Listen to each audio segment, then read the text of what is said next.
There's lots of little things that you can do with fireplace that people don't even think about. You can get little pieces of cinnamon and just keep them beside the fire, and as the cinnamon heats you'll get this nice scent of cinnamon coming through the fire. You can throw the cinnamon onto the fire and it'll burn and again give you the scent. I also say go in and buy a small bag of chestnuts and you can prop them up onto the fireplace and you've got this chestnuts roasting on an open fire, and it's great fun when they explode, and they're actually quite tasty as well and you can eat them. Now make sure you don't use conkers, they're proper chestnuts. You'll get them in your local fruit and veg guys.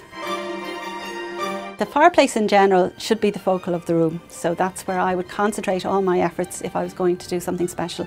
Get your mantelpiece, decide what you'd like, what impression you want to give, and start from the bones of it. Pad it out with candles or foliage or whatever it is that you need. Take it slowly, piece by piece, and just pack it out. And don't be afraid to overpack. Most people are afraid to go too much or go too high, or they feel they have to buy a garland that's all in one piece. You don't. Just buy pieces of Christmas tree and little bits of gold and build it up around your candles. The kitchen needs to be decorated, I feel, nearly as well as my sitting room, because the kitchen is the hearth home.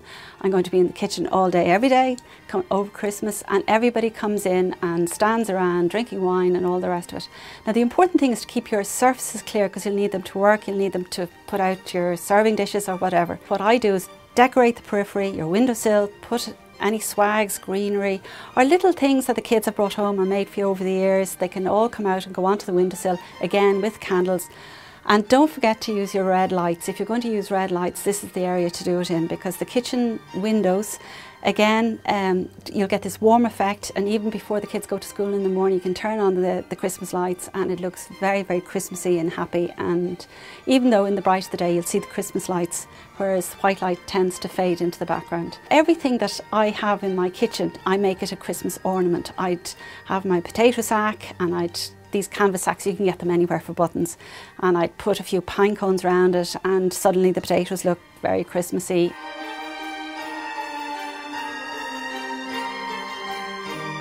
The top tip I would give anybody on decorating their table this Christmas would be, think about it for the whole meal. You want the great impression as people walk in, but as you go to serve the turkey, where is that huge big flower arrangement going to go? Also, if you're sitting down at the table, can you see right across the table? Can you see people? Is it easy to manoeuvre around it? Where are you going to put all the pieces? After 20 years in the business in the drawing room in the Westbury Mall, I've learned so many tips over the years, and I hope I've passed on some of these to you.